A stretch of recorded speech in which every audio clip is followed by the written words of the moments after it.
Les aventuriers de l'étrange. Louis Bénédy sur Sud Radio.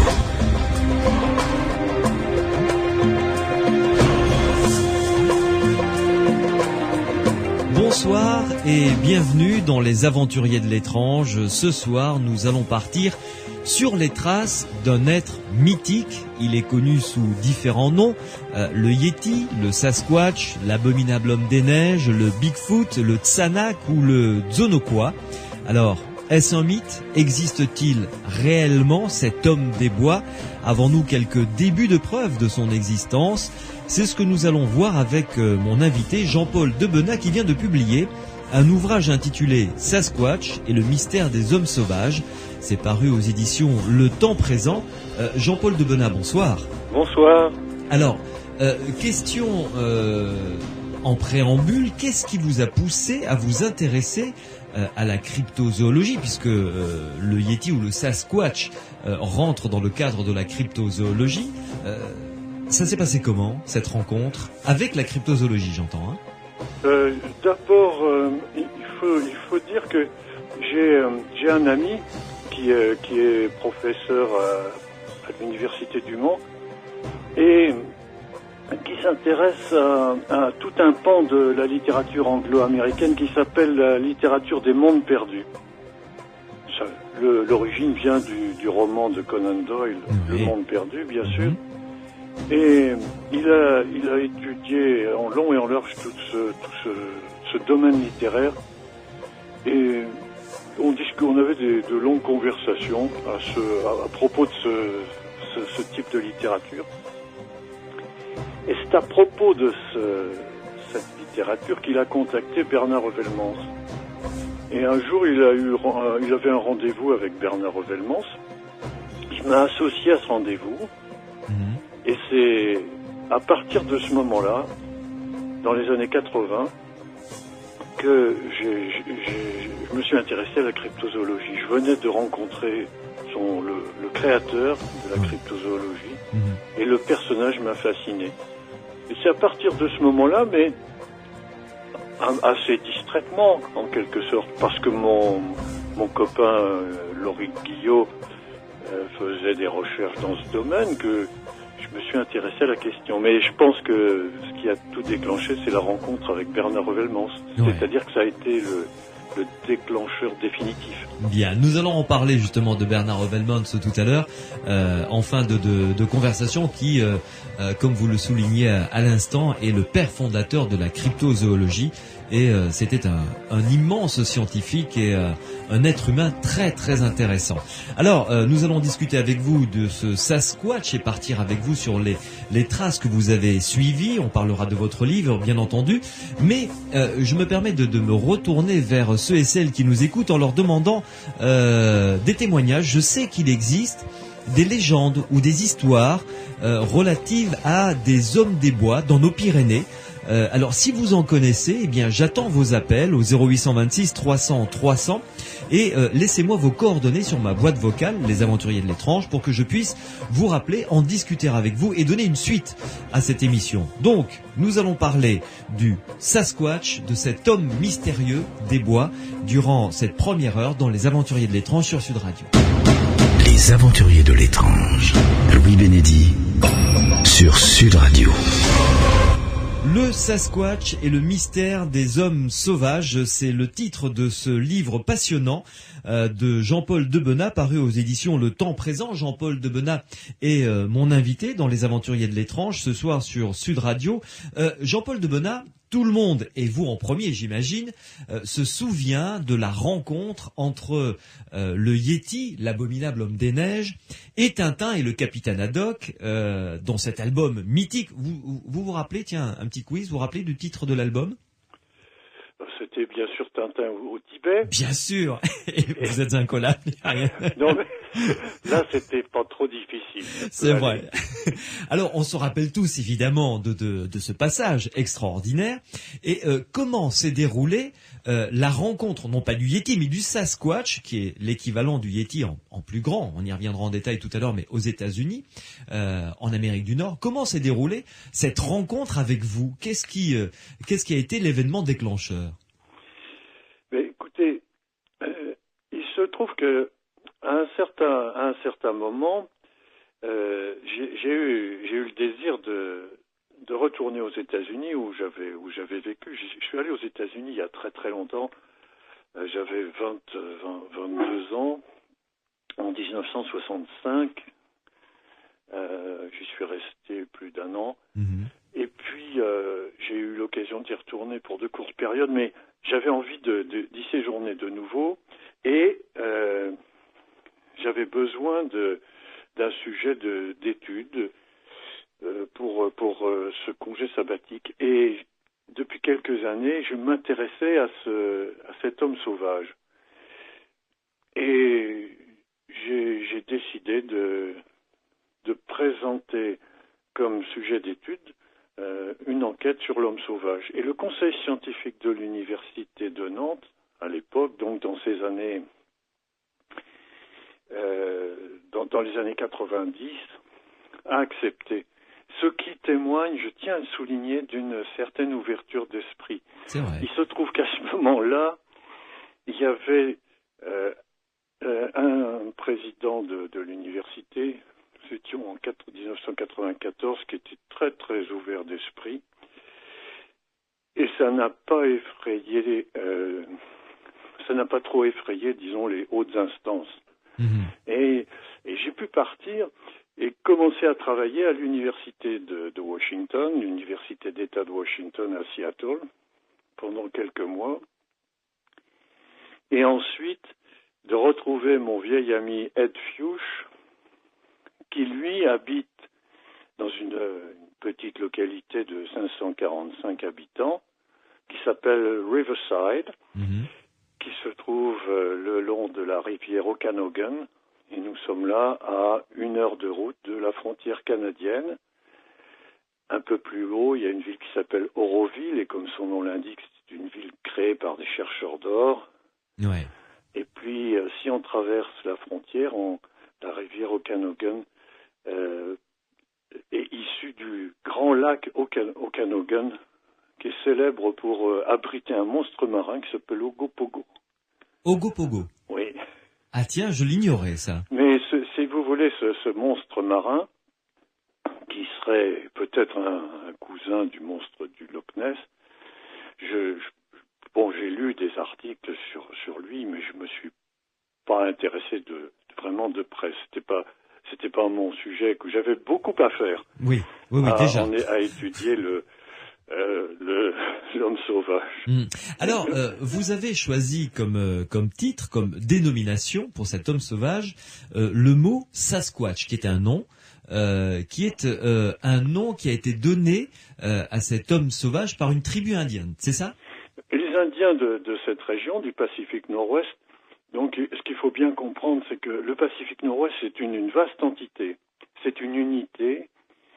Vous savez bien que le découpage des États est purement arbitraire, sont des pointillés politiques, administratifs, mais que l'unité géographique, elle, n'a rien à voir avec ça.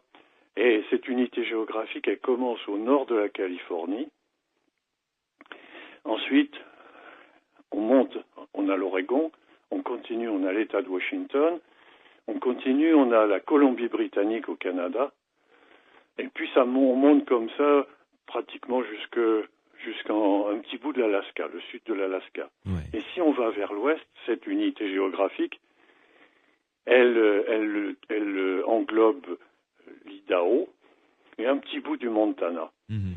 Et tout ça, tout ce vaste territoire, c'était le territoire privilégié du Sasquatch. Sur ce vaste territoire, on trouve des Indiens Salish, ça s'écrit S-A-L-I-S-H. Il y a les Salish de l'intérieur et les Salish de la côte, qui parlent des langues avec des variantes, mais la langue salish utilise le mot Sasquatch qui signifie homme des bois, homme sauvage, homme sylvestre. Dans le titre Sasquatch, le mystère des hommes sauvages, c'est un peu une répétition, c'est fait exprès. Ça désigne la même chose en deux langues différentes. Oui, c'est-à-dire qu'on souligne un petit peu cette présence très forte de l'homme sauvage. Je disais que Sasquatch, c'était l'habitant, enfin un des habitants les plus importants de cette région, mais c'est plus tout à fait vrai parce qu'on trouve des hommes sauvages maintenant un petit peu partout aux États-Unis. Depuis, je dirais, une dizaine d'années, on a de plus en plus de rapports d'observation qui viennent d'un peu tous les États. Ouais. Alors, pour décrire un petit peu plus géographiquement les lieux, Jean-Paul Debenat, il faut bien préciser que cette carte géographique que vous venez de nous dresser, de nous délimiter, autant il peut y avoir des mégapoles extrêmement peuplés sur un territoire assez restreint finalement, et ensuite on peut plonger dans des territoires, mais où l'être humain ou l'homme n'a peut-être mis les pieds que quelques rares fois. Donc il y a de véritables zones vierges ou très peu peuplées, voire pas peuplées du tout. C'est exact, c'est-à-dire que ce que j'ai voulu faire aussi, c'était... Je viens de parler d'un très très vaste territoire, c'est très grand, et j'ai voulu le peupler, ce territoire, c'est-à-dire expliquer qui y vivait, qui y avait vécu. Je parle quand même des Indiens. Bien sûr. Je parle aussi de leurs croyances d'aujourd'hui.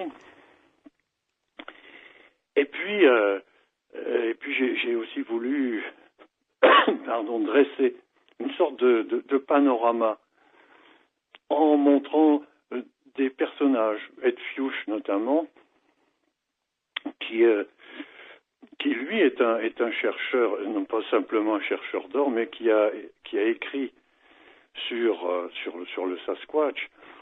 Lui, il utilise le mot Swenati. Swenati, c'est un mot de la tribu des Indiens Okanogan, parce que évidemment, ce qui est un peu déroutant aussi, c'est le nombre des tribus. Beaucoup ont disparu, il en reste un certain nombre, et ces tribus sont des petits groupes, en nombre en tout cas. Et là, nous étions à Riverside, dans cette petite bourgade. Nous étions à la limite d'une grande réserve qui s'appelle la réserve des Indiens Colville. C'est un nom européen. En fait, cette réserve regroupe des Indiens Okanogan, des Indiens il y en a des Indiens Spokane. Il y a 2 ou 3, peut-être que même 4 tribus différentes. Oui. Et puis, vous savez, il y a eu des mariages entre tribus, entre blancs, bien sûr, il y a des métissages entre blancs et indiens et entre tribus indiennes, évidemment. Mais est-ce que dans les légendes, dans les récits qu'ils se transmettent de manière orale, il y a une présence forte de ce Sasquatch? Alors c'est là que ça devient un petit peu délicat. Ed Fuchs a publié une petite étude que je mentionne dans la bibliographie et qu'on peut lui acheter c'est en langue américaine bien sûr, en écrivant chez lui. Je donne son adresse, sa boîte postale dans la biblio. Et Ed Fuchs lui-même a réussi à faire parler des anciens, des Indiens âgés. Et il l'a fait parce qu'il habite dans cette région, il habite près d'eux, il en connaît certains qui ont confiance en lui. De temps en temps, il employait un aide de charpentier indien. Ils se connaissaient très bien, ils s'estimaient. Mais je crois que ce qui est important, c'est d'avoir l'estime et la confiance de ces Indiens. Parce que, à un moment, je le raconte dans le livre, j'ai eu affaire à des rejets. Parce que je suis un blanc. Qu'est-ce que je viens faire là? À quoi ça sert, toutes ces questions? Est-ce que je vais encore venir exploiter ces gens? Moi, je vais venir... pourquoi? Je suis journaliste. Ils savent pas qui je suis. Ouais. Je peux raconter n'importe quoi. Ils sont pas forcés de me croire.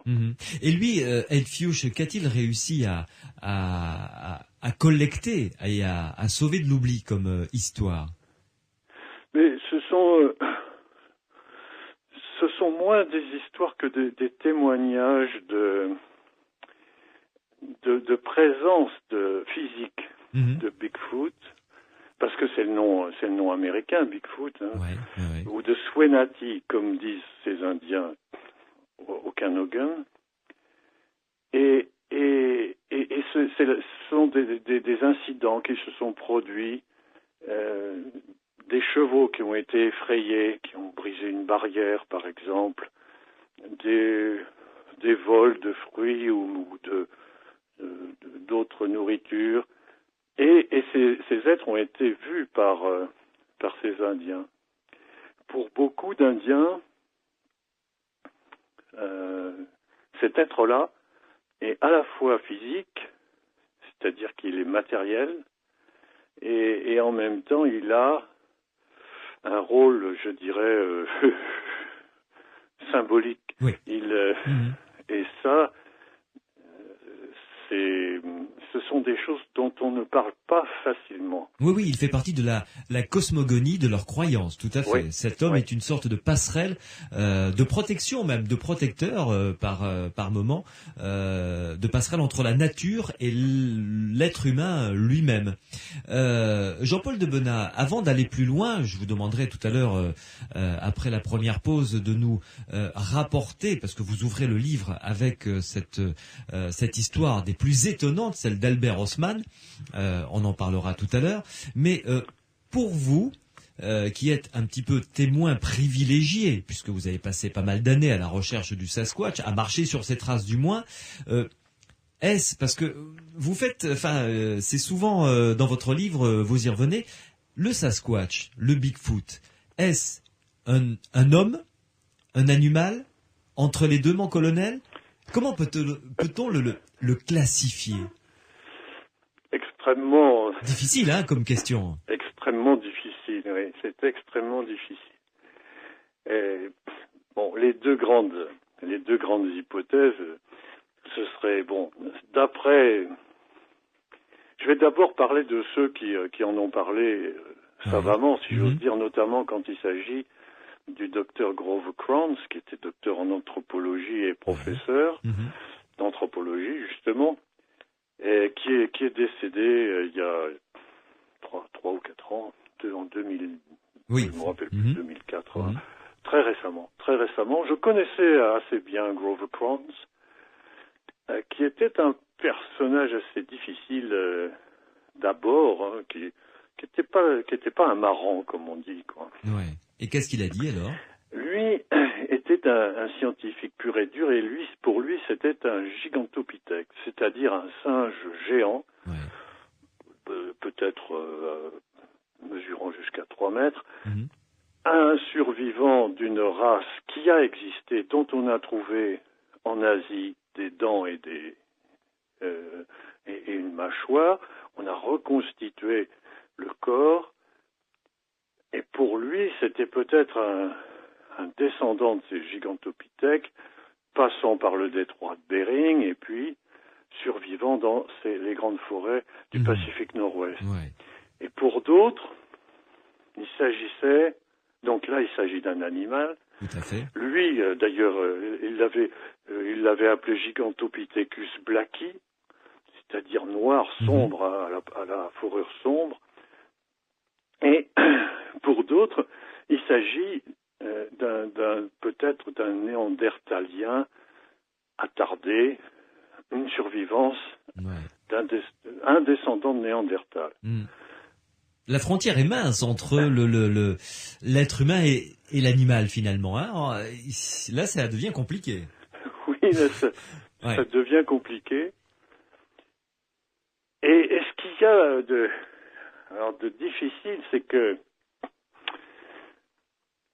si on considère qu'il s'agit d'un être humain très velu, il y a des choses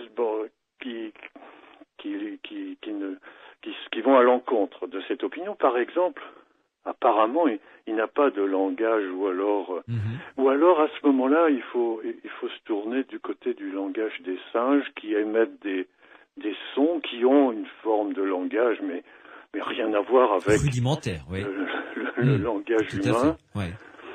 Et ils ont un mode de communication.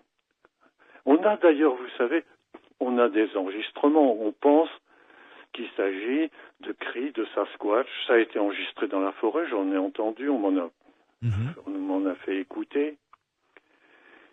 Et des scientifiques ont dit que ça ressemblerait à des cris de chimpanzés. J'ai entendu des cris de chimpanzés enregistrés, on les a comparés aux cris du Sasquatch enregistrés. Effectivement, il y a des ressemblances. Donc il y aurait un système de communication, mais bien éloigné, évidemment, du système de communication humain. Dans mon livre, à un moment, vous avez parlé d'Albert Ostman. Et il dit qu'il a entendu un des Sasquatch prononcer le son ou le mot hook. Oui, en désignant, c'était le fils qui désignait au père la bague à tabac, je crois, ou la boîte où il y avait le tabac. Donc, le tabac à chiquer, Bon, moi j'ai indiqué ça parce que c'est d'une part amusant et il faut pas trop se prendre au sérieux non plus. C'est amusant, ça permet aussi de dire justement, apparemment ce langage n'est pas trop évolué. On attire l'attention de cette façon-là sur le fait que ce langage soit assez primitif. Mais ça voudrait... Vous savez bien aussi que si on utilise est-ce que ça veut dire que ces êtres ne sont pas capables d'apprendre un langage? Vous savez qu'on a... Il y a quelque chose qui m'a frappé. Il y a un être que j'aimais beaucoup, c'est Washoe. Vous savez que Washoe est morte.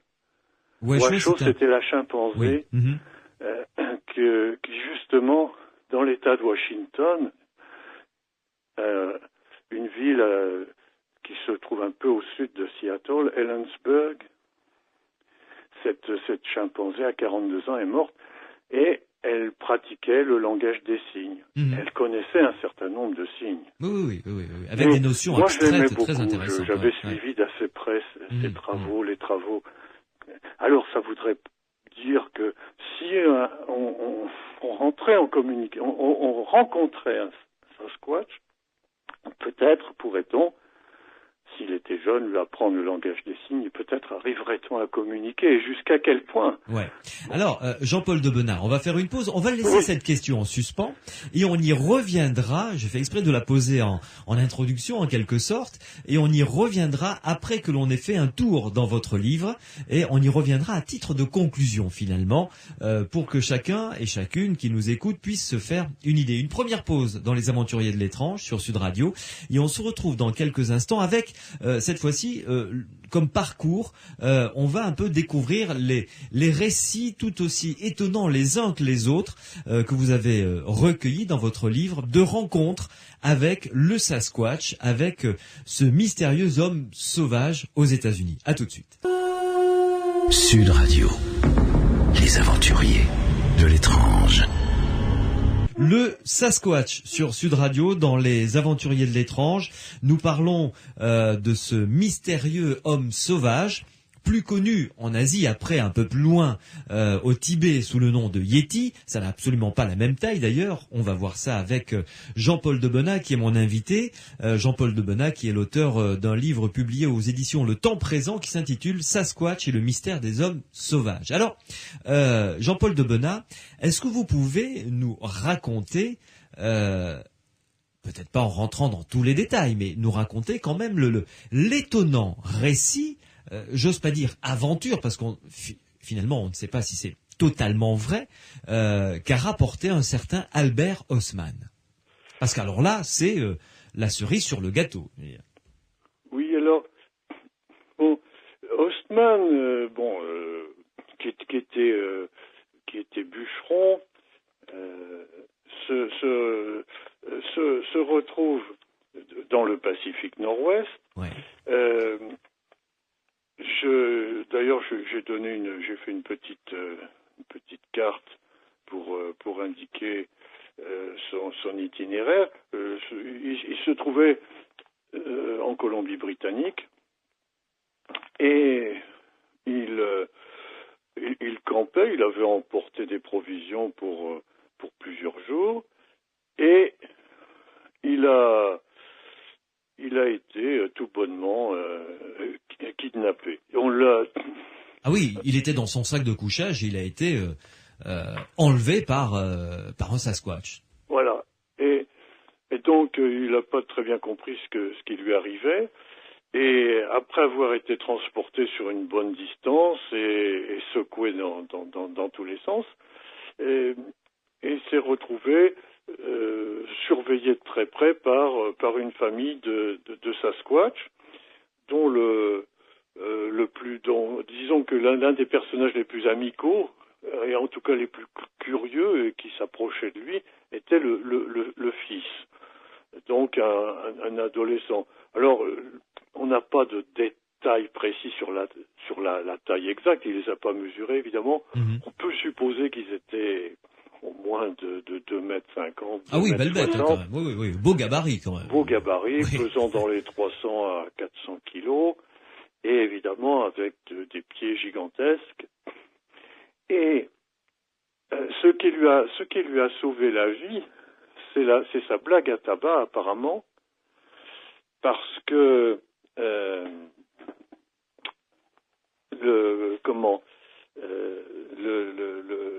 le père de famille. Le père oui. a avalé du tabac, il s'est mis à tousser, si je me souviens bien, Mm-hmm. et il s'est il a failli s'étrangler, et bon, il s'est éloigné, et Ostman a réussi à s'enfuir. Mm-hmm. Il est resté quand même quelques jours en leur compagnie, avec cette famille, le Sasquatch, donc qui était composée d'un père et d'une mère, et de deux enfants, comme vous l'avez dit, l'adolescent et une jeune femme. Enfin, employons le terme de jeune femme. Oui. Voilà. Oui. Alors, il a donné une description. Une description relativement précise, évidemment, de ces êtres. Il dit qu'ils étaient couverts de poils d'un brun foncé aux extrémités argentées.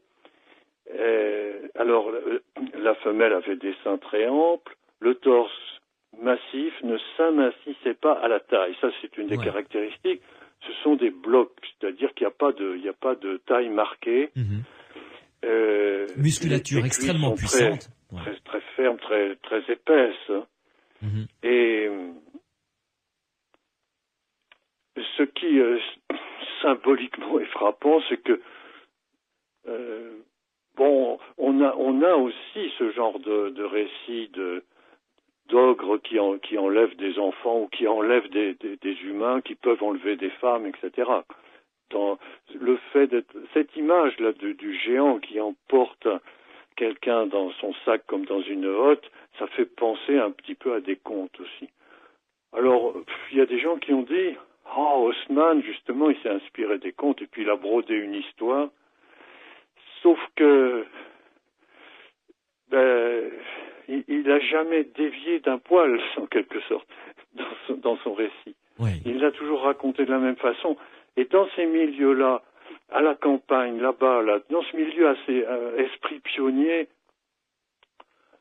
je crois qu'il vaut mieux pas trop raconter d'histoires comme ça si on veut pas être tourné en ridicule. Quand il a raconté l'histoire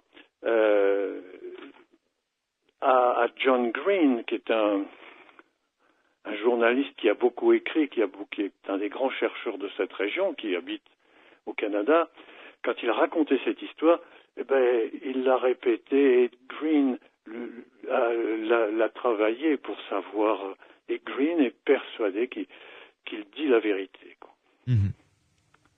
Ce qui est quand même très surprenant, parce que ce serait le seul homme qui ait vécu plusieurs jours avec des Sasquatch. Oui, oui. Mais là, je ne peux que là aussi, si vous voulez, Haussmann, bon, est décédé, je ne sais pas quand, mais bon, quand j'y suis allé, il n'était plus de ce monde. Et, pardon, j'ai fait confiance à John Green, qui est quelqu'un de respecté, de respectable.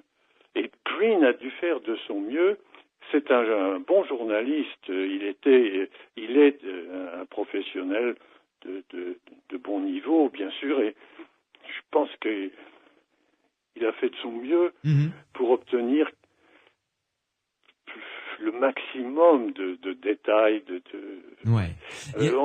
Là, si vous voulez, il y a des moments où il est difficile d'établir un jugement. Je dirais pas à 100% que Haussmann a dit la vérité. Je n'en sais rien. Je dirais c'est plausible, mais sans plus. Je peux pas en dire plus.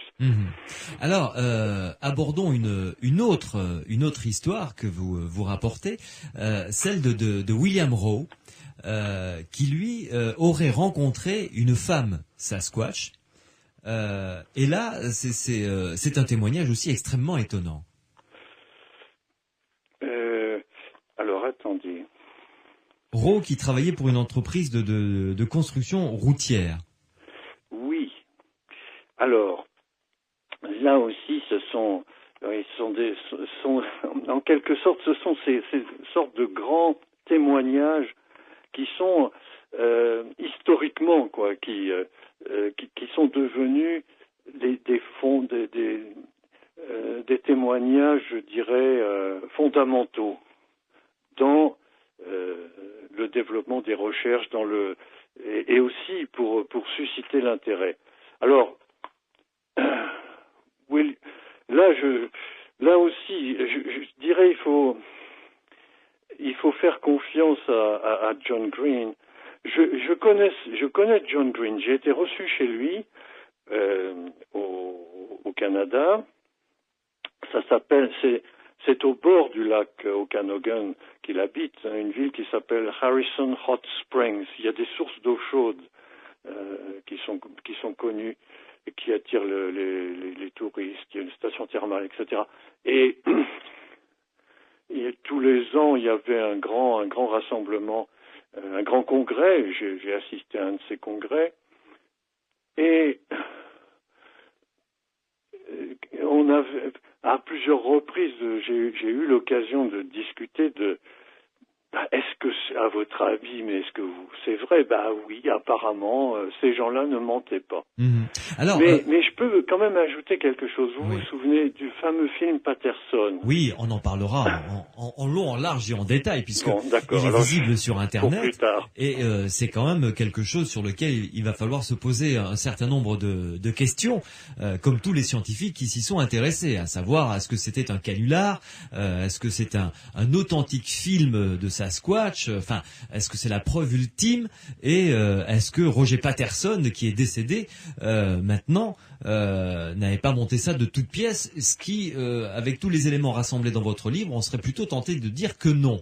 Mais William Rowe, pour comprendre ce qu'il a vécu, lui, il a été approché de très très près. Il a vu une femme Sasquatch, il s'est planqué derrière un buisson, et cette femme Sasquatch s'est approchée sans l'avoir vu du buisson, pas loin du buisson où il était, pour cueillir des feuilles et les manger. Et ensuite, il y a eu cette rencontre entre lui et elle, et elle a tourné les talons et est partie. Et lui a cette phrase que j'ai trouvée extrêmement touchante finalement. Ça rejoint la question que je vous posais au début.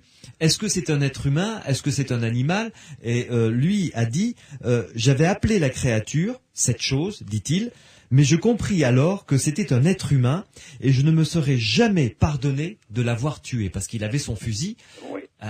Après tout, s'il avait considéré que c'était un gorille, il aurait pu, même si on avait trouvé ça affreux, mais lui loger une balle dans la tête et ramener la dépouille à la civilisation. Mais il n'a pas pu se résoudre à le faire. Oui, exact. Oui, c'est bon.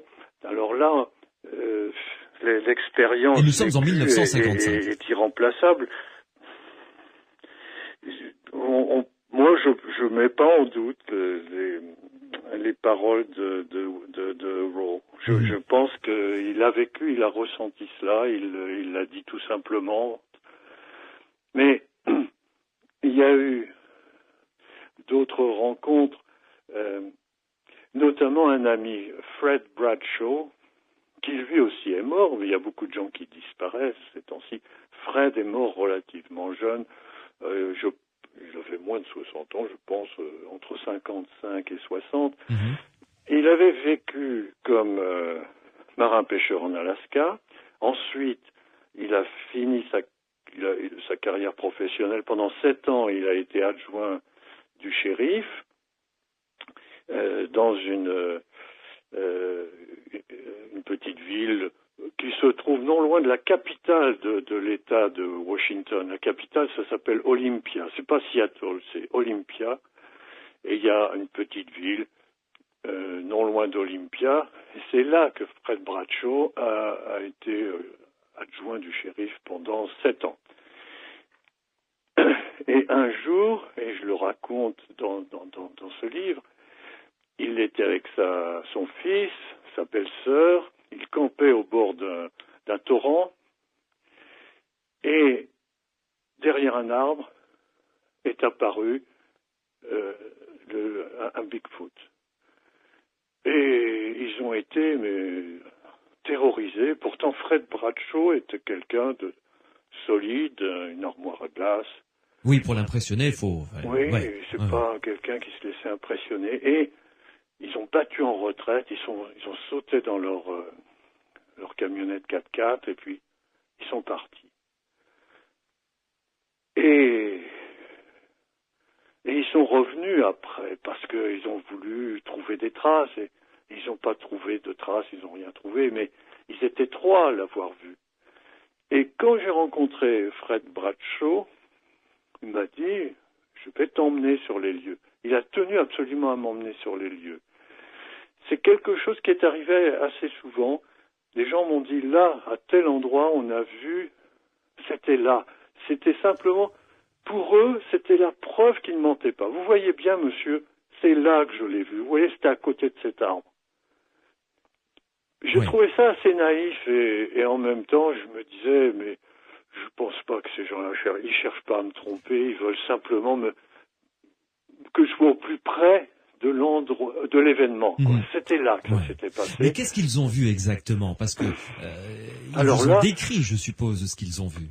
Fred Bradshaw a vu un être tel qu'il est décrit, tel qu'on le voit dans le film de Patterson. Je pense qu'il a vu au moins le torse, au moins à partir de la taille, parce que l'être, à mon avis, le Sasquatch était peut-être un peu penché, une partie du corps cachée par ce gros tronc d'arbre. Mais il l'a vu, il l'a bien vu. Et puis, c'est une petite clairière au bord d'un torrent, c'est très isolé. Il y a... ils étaient, moi, je dirais, à 10 mètres. Oui, ce qui est très près. C'est près, hein. Allez, disons 15 mètres, mais à mon avis, bien moins. Ils étaient à une dizaine de mètres. Bon, alors, évidemment, ils ont eu très, très, très peur. Bien que le Sasquatch ne se soit jamais montré agressif vis-à-vis des hommes. En quelques rares occasions, quand il avait un compte à régler avec un homme, notamment, on parlera de l'histoire de ce mineur qui en a peut-être tué un d'ailleurs, et qui a été agressé après durant la nuit alors qu'ils étaient dans leur cabane. Oui. Mais il n'y a jamais eu de cas d'agression directe entre un être humain et un Sasquatch.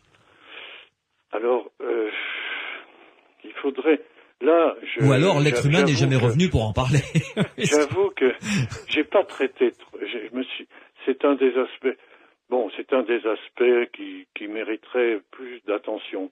Il y a des cas d'agressivité, à mon avis, plus nombreux au XVIIIe, XVIIe, XVIIIe siècle, à partir de témoignages anciens. Ouais. Dont j'ai les traces, enfin j'ai des textes, et des textes notamment qui m'ont été confiés par Bernard Revelmans, mais comment dire, déjà le livre faisait un peu plus de 450 pages, 440 pages, et bon, à un moment, il fallait s'arrêter. J'avais, j'aurais pu réduire certains aspects, évidemment, concernant la géographie ou concernant les aspects civilisation moderne. On m'a dit, pourquoi tu nous parles des barrages, etc.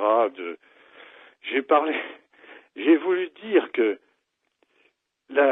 cette Amérique-là, l'Amérique, c'est que ce grand fleuve, le fleuve Columbia, c'est le deuxième ou le troisième d'Amérique, c'est un géant comme le Mississippi.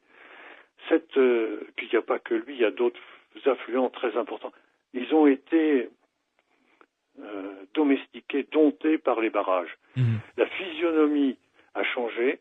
Certaines tribus ont disparu parce qu'ils n'avaient plus de moyens de subsistance. Si on met des barrages, ça veut dire que les saumons disparaissent. Et les saumons, c'est une source de nourriture pour certains Indiens. Essentiel. Et ils ont disparu. Leur civilisation, ils ont disparu littéralement. Ouais.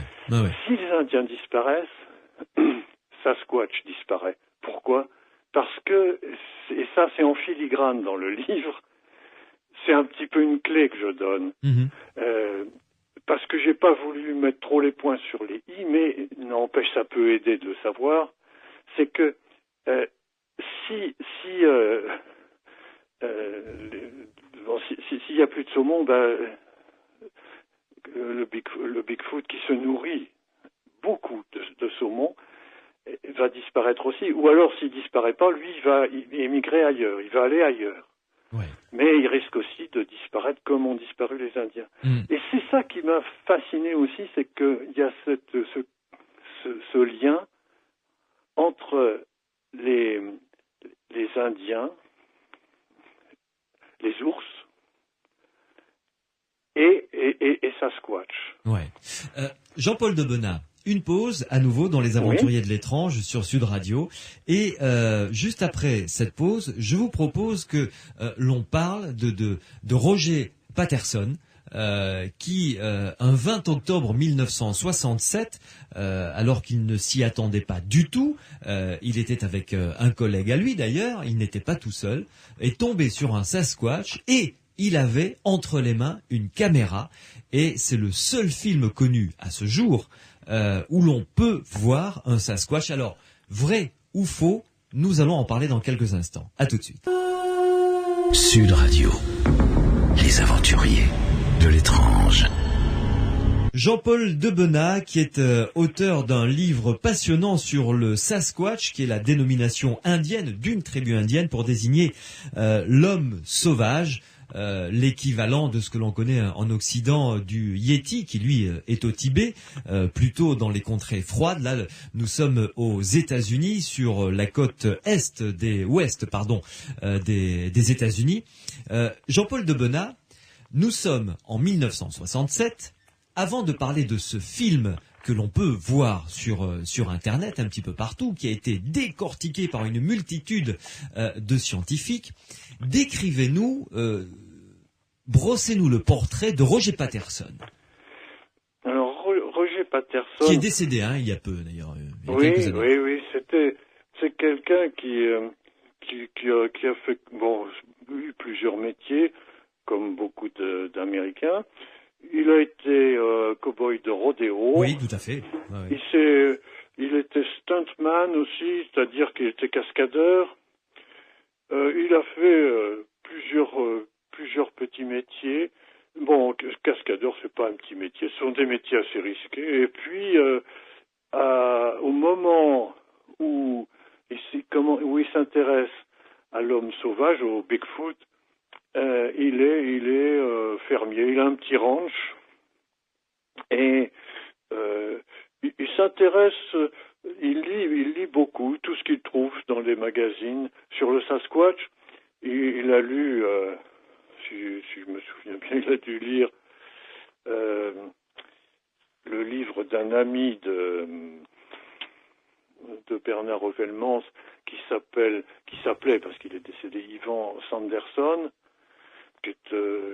qui est un auteur très intéressant. C'était un scientifique, Sanderson, de formation. Il était naturaliste. Il avait fait des études universitaires. Et puis après, il s'est lancé dans le journalisme et la vulgarisation scientifique. Il n'a pas toujours été honnête. Quelquefois, il a exagéré parce qu'il fallait vendre du papier. Mais c'était un personnage qui était capable de parler très sérieusement et en toute connaissance de cause.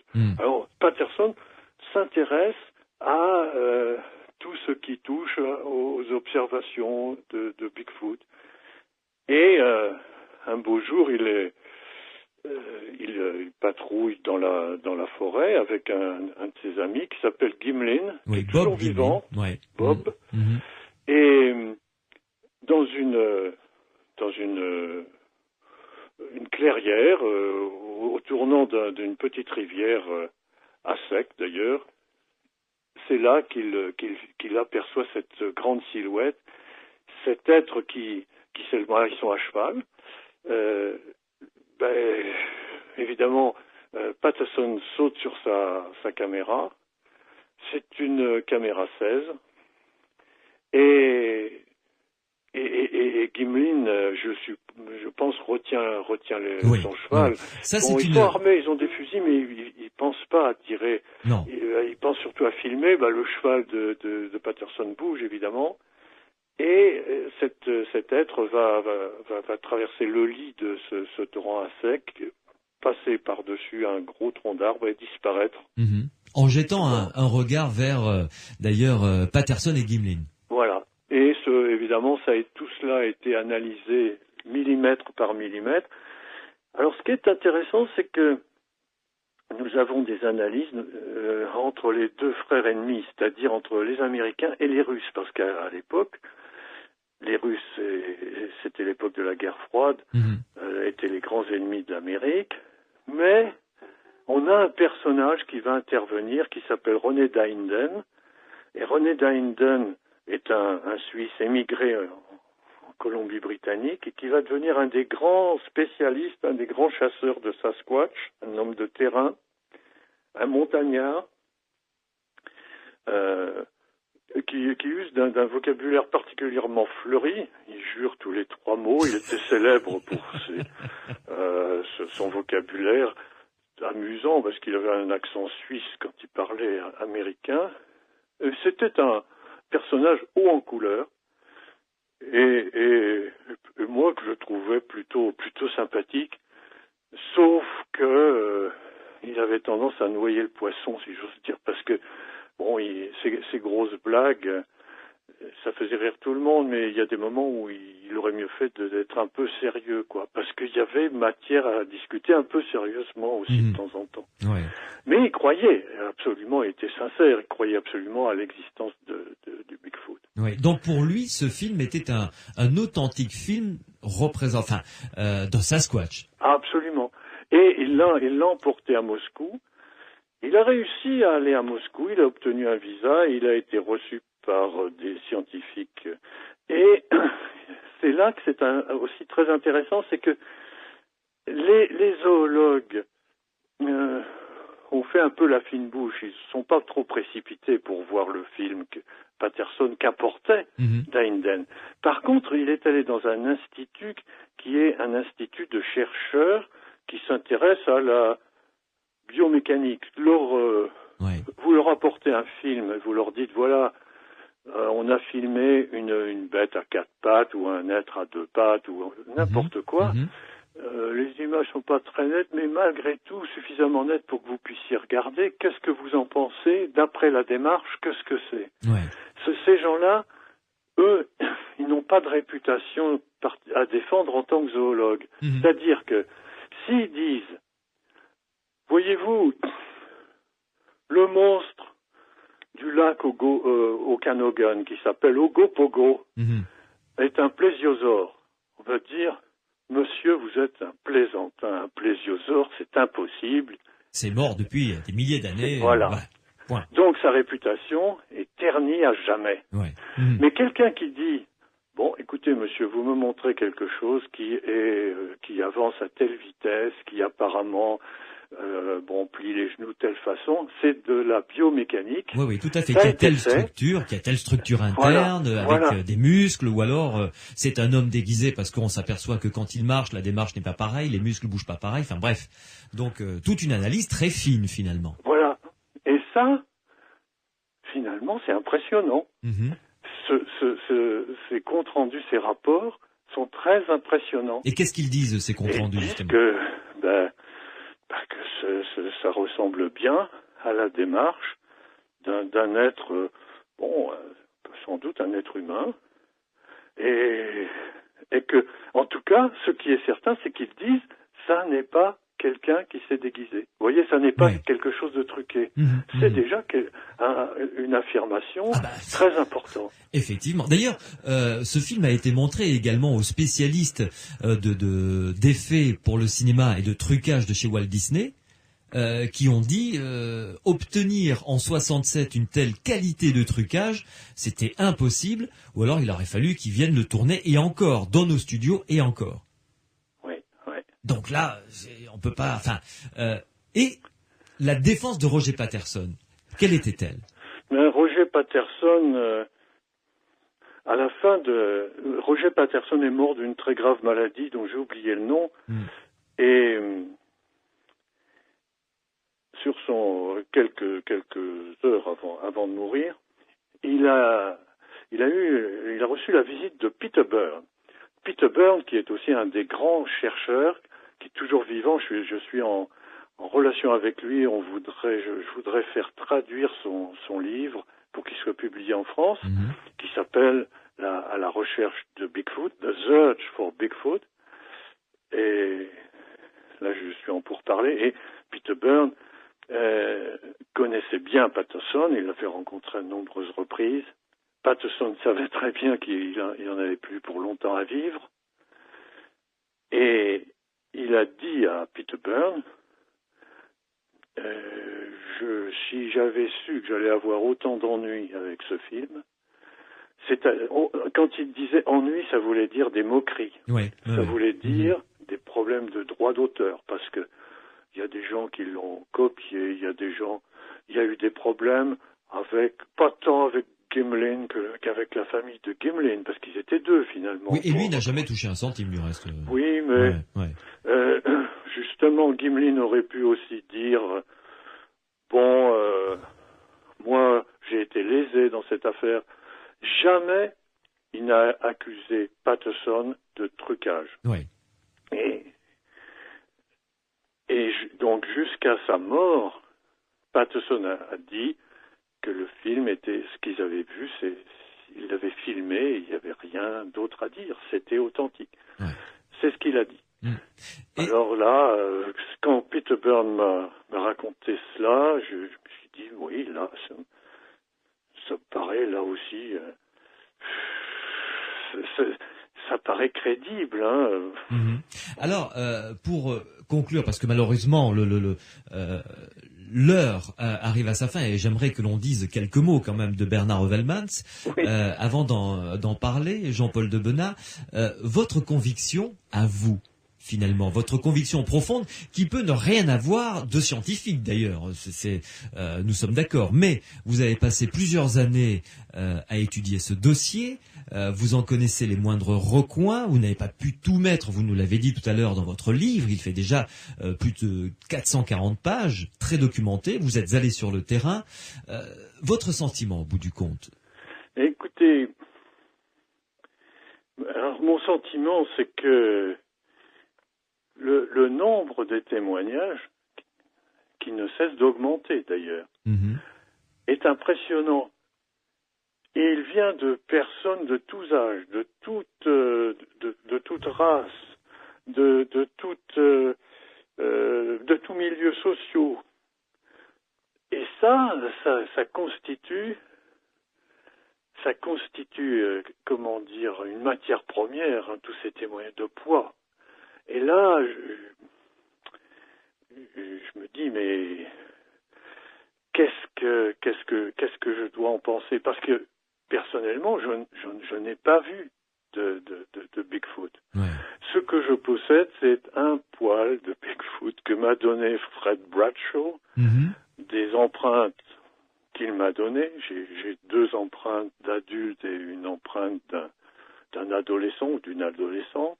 Oui, parce qu'on n'en a pas parlé, mais il y a une multitude d'empreintes qui ont été retrouvées, évidemment. Bien sûr. Ouais. Oui. Et alors, vous dites un poil, là, avec le système d'analyse ADN que nous possédons actuellement, on sait en prenant un cheveu ou un poil d'un coureur cycliste, ce qu'il a pris à son petit déjeuner il y a 6 mois, s'il a pris des œufs durs ou mollets, est-ce qu'on n'est pas capable, en analysant ce poil, de déterminer, si ce n'est son origine, que c'est celui d'un Bigfoot, mais au moins dire, bah tiens, c'est un poil d'une espèce que l'on ne connaît pas. Alors là, je dirais, je tiens à ce poil comme à la prunelle de mes yeux. Vous pensez bien? Oui. Si je donne ce poil, il n'en est pas question, hein. Je ne le vends pas, je ne le mets pas aux enchères. Ah non, mais je parle à un laboratoire pour une analyse ADN. Si je le donne à un laboratoire, ils vont sans doute me le découper en tranches. Je ne sais pas ce qu'ils vont en faire, mais ça sera plus le même, ou il n'en restera plus grand-chose. Oui. Et quelle sera la conclusion? On me dira, comme ça a déjà été fait, soit c'est un crin de matelas qui a été jeté par là, puisque le poil s'est envolé, et puis ou bien on me dira, eh bien écoutez, ça ressemble à un poil de chimpanzé ou à un poil de gorille, mais ça n'est pas un poil de gorille, mais ça n'est pas exactement un poil de chimpanzé. Nous ne savons pas ce que c'est. Pourquoi? Parce que aucun poil de Sasquatch n'a été identifié formellement. Oui. Si on avait trouvé, je sais pas moi, une tête, un bras, un grand morceau, eh ben à ce moment-là, on aurait dit oui, ça c'est bien entendu, ça appartient à un Sasquatch et tous ses poils, donc on les aurait identifiés, on aurait fait une analyse et on aurait un modèle. Oui. Si on a un modèle, après on peut dire on a un deuxième poil qui est exactement le même que le modèle. Oui. Mais si on n'a pas de modèle, ça sert à rien, quoi. Eh ben, alors moi je garde mon poil de Sasquatch. Alors, c'est assez amusant parce que m'est arrivé d'emporter lors de conférences les empreintes qui sont grandes, qui sont impressionnantes. Mais quand je montre le poil, il y a quelquefois quelqu'un qui était au milieu ou au fond de la salle qui dit « Oh monsieur, oh ça alors !» Et à ce moment-là, les grandes empreintes ne comptent pas, mais ce poil minuscule prend une importance considérable. Mais alors, dites-moi, Jean-Paul Debenat, finalement, votre conviction, le Sasquatch, c'est une réalité ou pas? Écoutez, oui, c'est une réalité, mais de quelle nature exactement? Et c'est là qu'il y a, je crois, matière à réflexion, à recherche, parce que, de mon côté en tout cas, les recherches ne sont pas terminées. Oui. Vous allez continuer à creuser pour réussir à trouver la preuve? Je voudrais bien, mais ce qui est sûr, c'est que je vais continuer à chercher. Ouais. Jean-Paul Debenat, une pause à nouveau, et j'aimerais que l'on évoque quand même la mémoire de Bernard Heuvelmans, que vous avez eu le grand plaisir de croiser à de multiples reprises. À tout de suite. Sud Radio, les aventuriers de l'étrange. Dernière partie concernant la cryptozoologie et plus particulièrement le Sasquatch sur Sud Radio dans les aventuriers de l'étrange avec mon invité Jean-Paul Debenat qui est l'auteur d'un livre paru aux éditions Le Temps Présent, un livre qui s'intitule Sasquatch et le mystère des hommes sauvages, un pavé extrêmement bien documenté de 440 pages. En quatrième de couverture, on vous voit en photographie avec Bernard Hövelmans, qui est le père fondateur de la cryptozoologie, science qui s'intéresse aux animaux mythiques comme, pour en citer quelques-uns, le Yeti ou le Sasquatch ou encore le monstre du Loch Ness et d'autres monstres qui, eux, existent, les pieuvres géantes, les calamars géants, dont on a parlé déjà ici sur cette antenne. Est-ce que vous pouvez nous décrire le personnage, puisque vous l'avez côtoyé? Quel type d'être humain était-ce? Écoutez, d'abord, il a écrit, et il a commencé pendant la guerre à écrire des ouvrages de vulgarisation scientifique, et puis par la suite, il s'est lancé dans la cryptozoologie qu'il a créée, c'est-à-dire l'étude des animaux inconnus. Mmh. Il a créé le mot cryptozoologie dans les années 50. Cryptique, ça veut dire secret, caché. Donc, c'est la zoologie des animaux inconnus. Et il a écrit un certain nombre de livres qui étaient publiés par les éditions Plomb et qui avaient un grand succès. Malheureusement, il y a depuis une 15-20 ans, une vingtaine d'années, ces livres n'étaient plus réédités. Et heureusement, il y a un éditeur, les éditions L'Œil du Sphinx, qui republie ces livres et qui publie des inédits également. Mmh. Alors, il avait un coup de patte, il était agréable à lire, il savait intéresser le public, il savait raconter une histoire, il avait un talent presque de conteur pour parler de science. Mmh. Et il s'était lancé aussi dans une série d'émissions qui étaient à l'époque des émissions télé en noir et blanc, Sherlock au zoo, où à la manière de Sherlock Holmes, il faisait une enquête sur des animaux. Bon, bien sûr, on le voit à un moment dans une de ses émissions, il a des palmes et puis un masque et des bouteilles à oxygène et il plonge dans le Loch Ness. Et donc, c'était des émissions extrêmement vivantes et qui avaient du succès. Mais je dirais que le conformisme des scientifiques et puis aussi le mépris des grands médias, de la télévision, tout ça fait qu'il s'est senti rejeté parce qu'on se moquait de lui, parce qu'on disait il faisait que cela, etc. Mais lorsqu'on s'intéresse à ces sujets-là, je parlais du plésiosaure, n'est-ce pas? Une espèce d'être aquatique avec un très long cou, une sorte de dinosaure aquatique. Le Nessie du Loch Ness. Voilà. Ouais. Et si vous étudiez cela, ça vous amène à vous poser la question, mais qu'est-ce que c'était exactement qu'un plésiosaure? Comment c'est fait? Quel est son squelette? À quelle époque vivait-il? Qu'est-ce qu'il mangeait? Est-ce que dans le Loch Ness, on trouve suffisamment à manger pour une bête de cette taille-là? Comment se reproduisait-il, etc. Ça vous amène à vous plonger, et je pense que ça, c'est un excellent prétexte pour faire des recherches, faire des études et vous enrichir intellectuellement, je veux dire. Ouais. Quitte à aller voir vous-même sur place, faire un voyage là-bas, voir à quoi ça ressemble, ce paysage.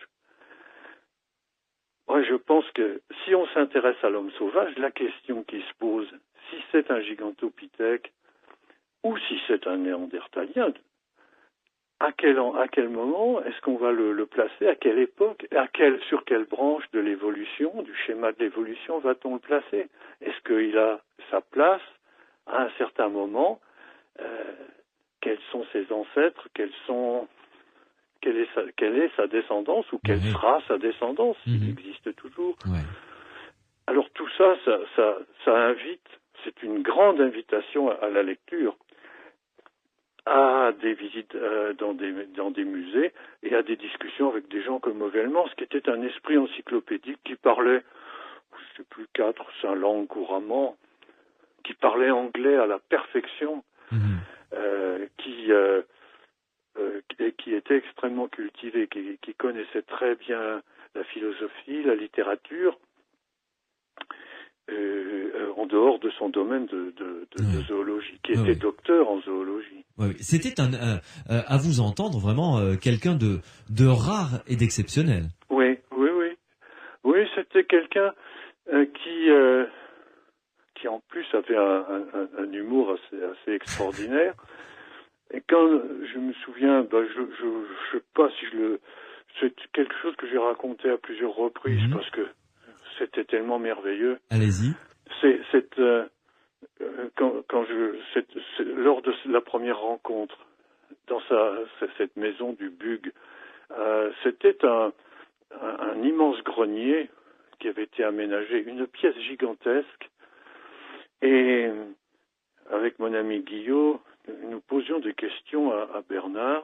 Ça a duré tout l'après-midi, pendant 3 heures. On l'a questionné, notamment sur des aspects littéraires, disons sur des romans dans lesquels intervenaient des hommes préhistoriques, intervenaient des animaux préhistoriques. Et à un moment, c'est là que il y avait une petite fenêtre. À un endroit, je vois apparaître le buste d'un singe et je me dis, je dois avoir des hallucinations. Et puis, une demi-heure après, je revois une tête de singe et c'est là qu'il me dit, c'est un singe, mais c'est un de mes singes hurleurs.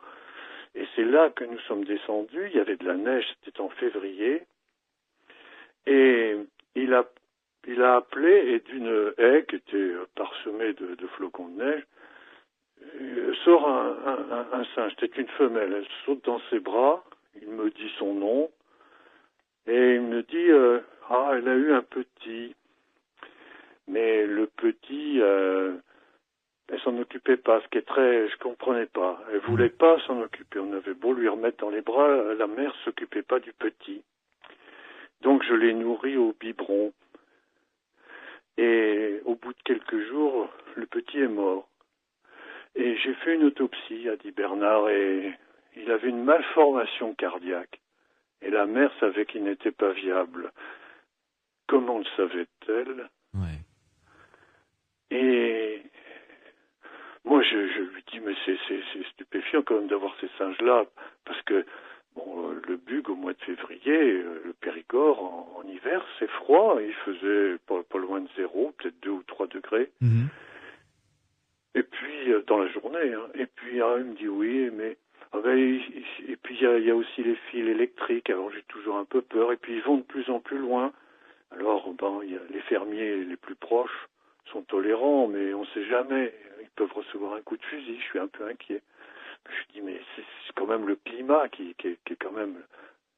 Bon, ces singes vivent en Amazonie, d'après les livres que j'ai lus. Ah oui, me dit Bernard, mais mes singes n'ont pas lu les livres. Je n'oublierai jamais.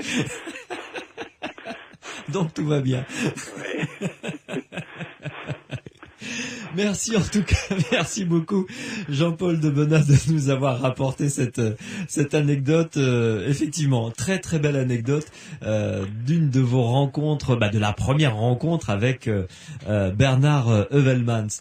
Je rappelle le titre de votre livre, donc c'est paru aux éditions Le Temps Présent, Sasquatch et le mystère des hommes sauvages.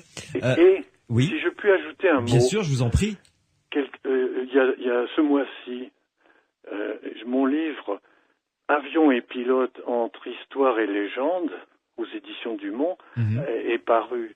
Si vous cherchez bien, vous trouverez dans un chapitre mention du Sasquatch. À bon escient, j'espère. Jolie jeune piste. Oui. Merci beaucoup Jean-Paul de Benat. Et puis, bonne soirée et à très bientôt avec des nouvelles. Si vous en avez concernant le Sasquatch, vous êtes ici chez vous, si vous le voulez bien. Et merci de votre accueil. Merci. À bientôt. À bientôt. Au revoir. Les aventuriers de l'étrange. Louis Bénédy sur Sud Radio. Le sixième sens, c'est le thème de la deuxième heure des aventuriers de l'étrange sur Sud Radio. Le sixième sens est une association lilloise et un site internet qui s'intéresse aux phénomènes paranormaux. Jean-François Soyez, président et fondateur de cette association, sera mon invité dans la seconde partie de cette émission. À tout de suite.